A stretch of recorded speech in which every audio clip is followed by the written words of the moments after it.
See, now I can see you, and All hopefully it right. does not kick Me you too. out. All right. So hello, everybody. Hopefully everybody is having a nice Thursday. I am excited to be able to have a conversation today with one of our group members, IO psychologist, Daniel Cesar. Is that how you say your last name? Kassar. It's Cesar. pronounced Kassar. Okay, so yeah, I have a lot of members in the U.S., but I also have a lot of members from all over the world. So I happened to catch one of Daniel's videos on, I think it was the SIOP group. You posted something, and I thought it was interesting. And I was actually just learning how to do videos myself, and so I invited you over to my group, and you've been very active and having a good presence. And I've been catching your information, and I liked your latest video on burnout, and I thought we could talk about it. So I'm going to give you the stage here for a minute so you can, formally introduce yourself, tell us a little bit about your background, and then, yeah, let's talk a little bit about burnout and some other topics that apply in the workplace today. Thanks again for Yes. coming and joining.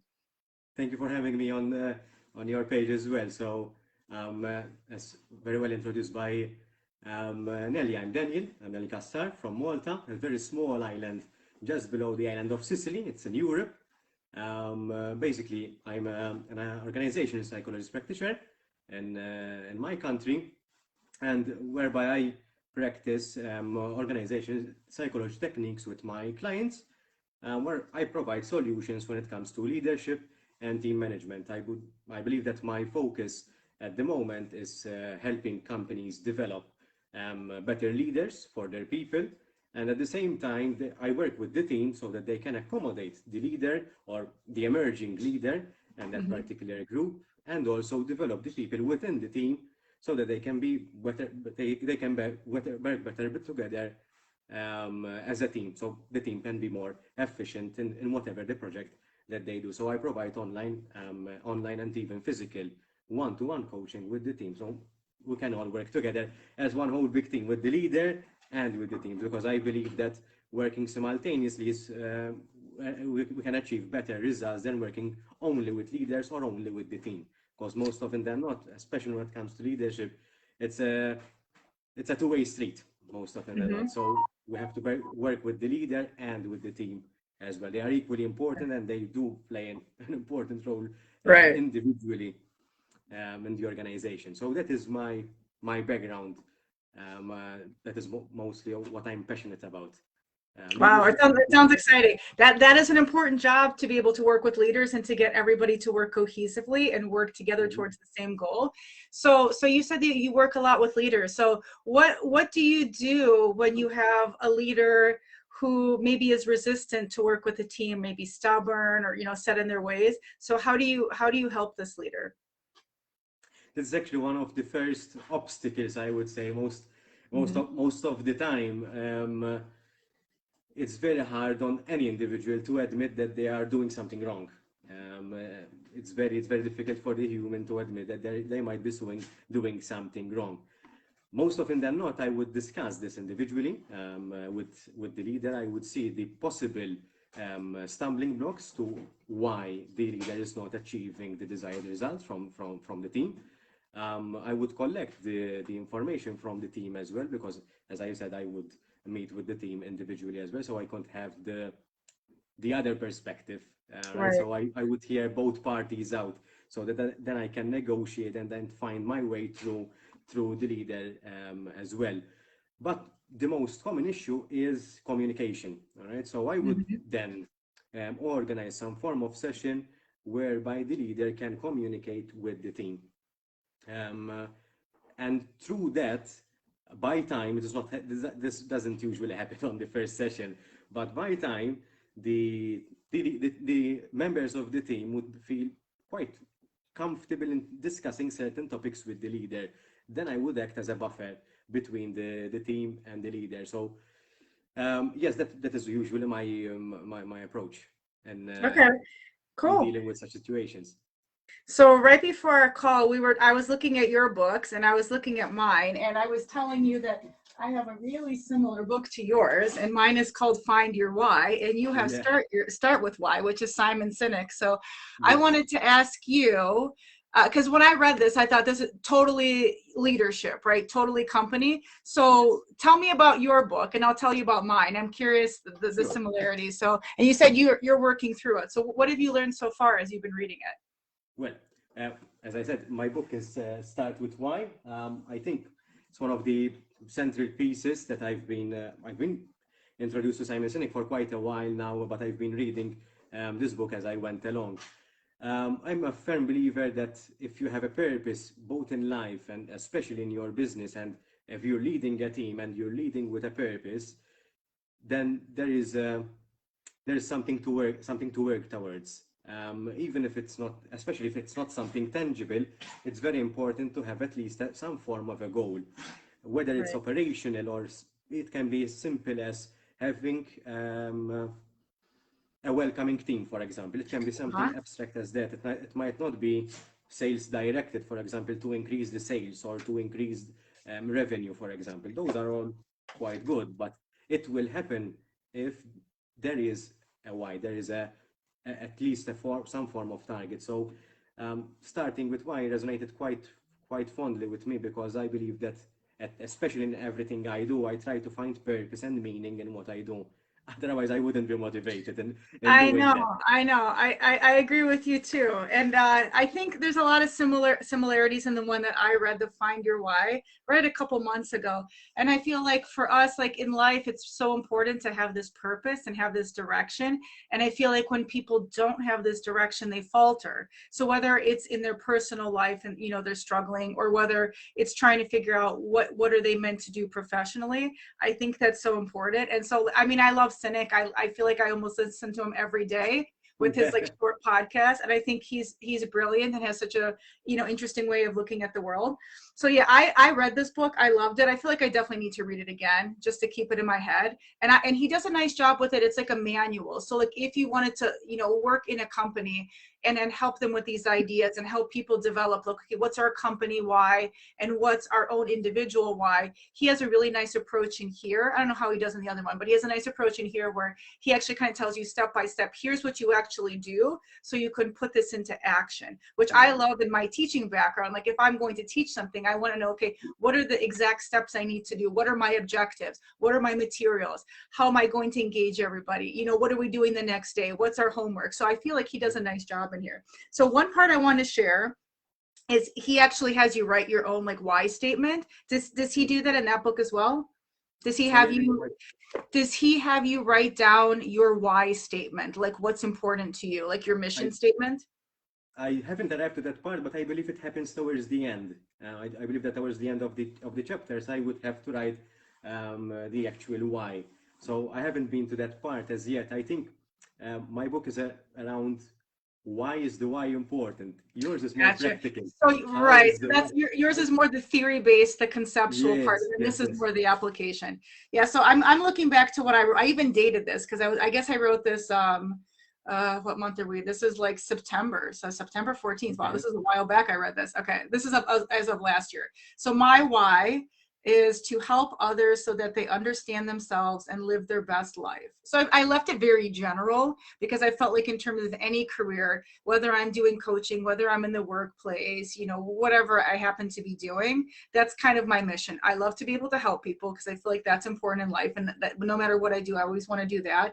And helping people understand themselves so that way other people can understand them too. Because I feel like if you don't understand yourself, how are other people going to understand you?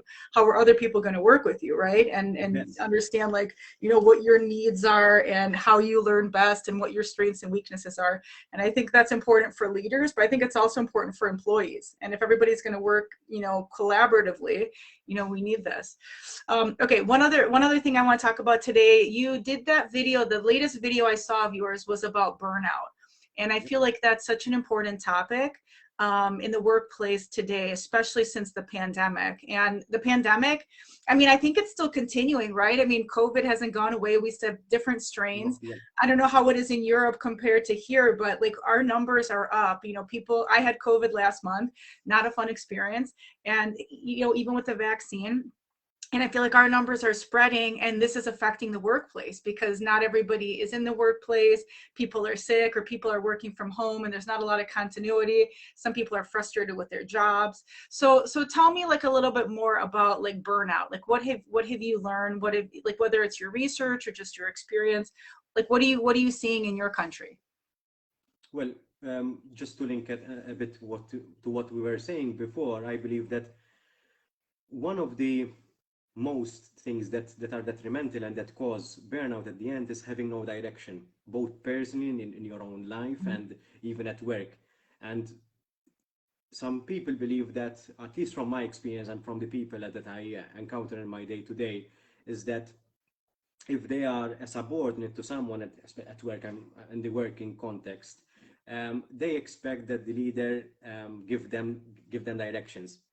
So Mhm. they take little ownership or take little responsibility, and as they are not kept accountable to what they do. Because I'm not going to dive into leadership styles, but some leaders tend to take a bureaucratic or autocratic style, Mhm. and thus give guidance or give direction to their employees. And so most people feel the need to be directed and not to find direction within themselves. Mhm. And most often than not, this misdirection or the lack of, because this is an ability to be able to generate direction, to self-motivate yourself and self-leadership. Right. Even research tells us that self-leadership is very important. Um, can create burnout. So if there is no direction at the place of work, we're just doing the day to day just to do the day to day. If we're going to work just to earn money, that usually depletes us emotionally, especially if we have dysfunctional family background or we have little positive relationships outside the place of work. These are often contribute to us feeling burnt out. Um, Most often than not, our personal lives and our work life are move in a parallel direction. So one affects the other. Right. So if we're doing poorly at work, most probably we're doing poorly at our own personal lives as well. Right. There's so much interconnection because it's the same person. You're one place, but Yeah, your personal life can affect you at work, and things going on at work are going to affect you at home. yeah. Yeah, it makes sense. Okay, so how do we fix it? What do we do about burnout? Because nobody wants to have this mentality, right? So what can you do when you work with a company to help them with this? Well, first things first, when it comes to burnout, it's far easier to prevent it rather than trying to solve it once you're there. So I'm going to back to my previous point, is generating a sense of purpose and a sense of a welcoming atmosphere. This ties very closely to the climate of the workplace. If you have a negative climate and a toxic environment at work, these are all catalysts for feelings of burnout. So as a leader, and I usually give this responsibility to leaders because they have to make sure that their work environment is a pleasant one to work within, is to make sure that the workplace is safe, is welcoming, and there is a family-like feeling, not a traditional family type feeling, but at least there is a A feeling of community. welcoming. There's a people feel safe and welcome, and that is what a Hmm. family does provide, no matter how large the company is. And the medium through which one can achieve this is by communication. And I know that COVID hindered this quite a bit, but I tend to look at it from a positive note. I think COVID taught us how we can use the tools that we already had to our Hmm. advantage and to communicate further.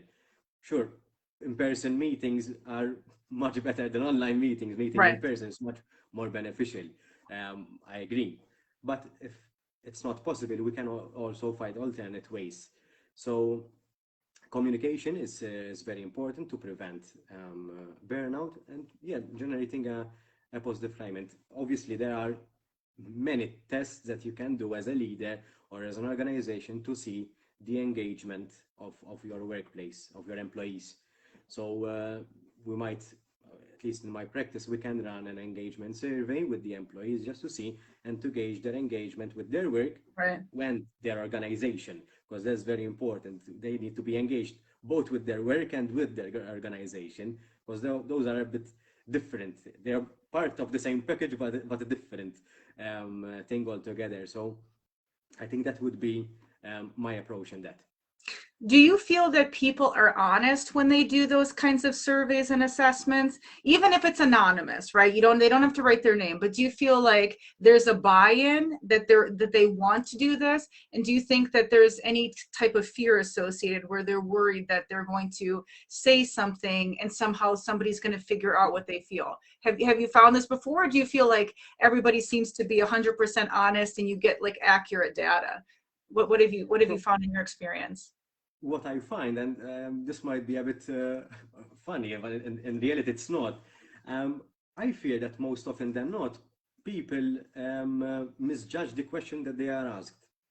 So Uh-huh. they don't really understand the meaning of the question that they are asked. And it's as if that people are asked to blame someone else instead of Mm. looking inside themselves and see what they can do and what they provide and they what put forward and what value they give to the organization. They tend to blame others, and it becomes like a rant. Especially if they're um, upset, right? They want to blame yes, somebody else. Sometimes people don't want yes, to take responsibility for their own actions and they yes, want to blame somebody. But there are times when they maybe should blame somebody, right? There could be yes, some things that agreed. are going wrong and they need to be forthcoming and honest so things can be fixed. But right, we have all different kinds of people and people have their own perceptions, and sometimes people don't take responsibility for something and they see something as an attack against them, but that's not what it is. So right, there's a lot of different variables at Yeah. play. So what do you So do when somebody misinterprets this though? Like you said, yeah. sometimes somebody's not understanding the question correctly. So what do you do in that case to mitigate Yeah. that so they can understand it? Well, since I know it, I try to mitigate it in the first place. So when I do an engagement survey, I try to combine both an individual approach. So I let the participant or the employee do the test, do the survey, which is usually quite short. It's between 5 to 10 questions, and then we discuss it together so that I can understand their background and from where they came from. Um, uh, Usually the questions that I use have been pilot studied, so at least I know that they are valid and reliable. Right. So, but there are many engagement surveys which have not been pilot tested or peer reviewed. So if these are done by a third party service provider, um, uh, obviously I wouldn't know. But if I do them myself, the way I do it is I combine both strategies. I let the employee do the survey, and then I sit down with them, with each and every individual employee, and go through it together. It's a lengthy process, but it yields the best results.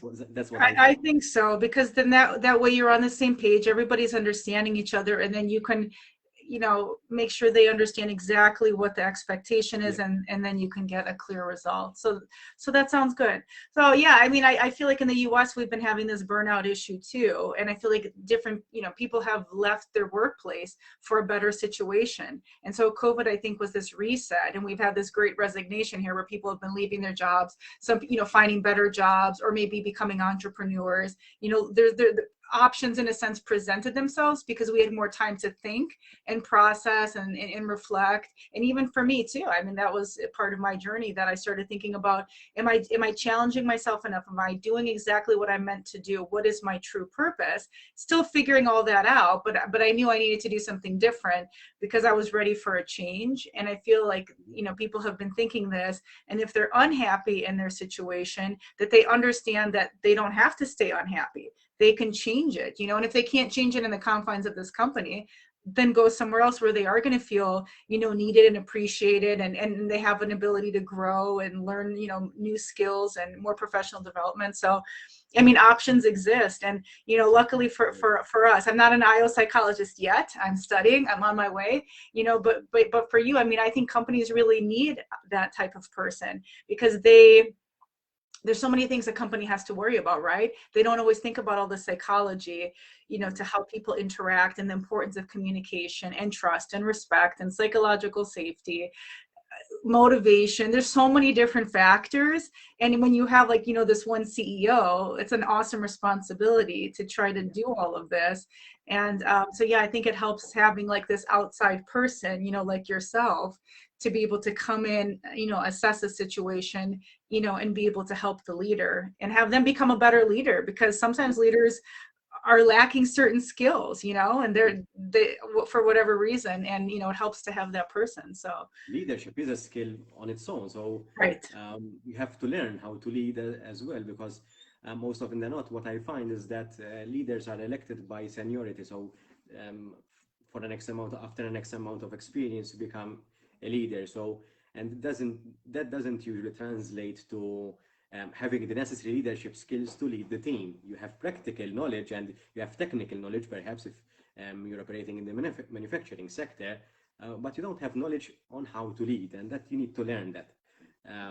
Either through experience, which is quite lengthy, or by having an external or third party, either a coach or an organization psychologist that can help Mhm. you out in that regard as well. So yeah, I agree. Right. Okay.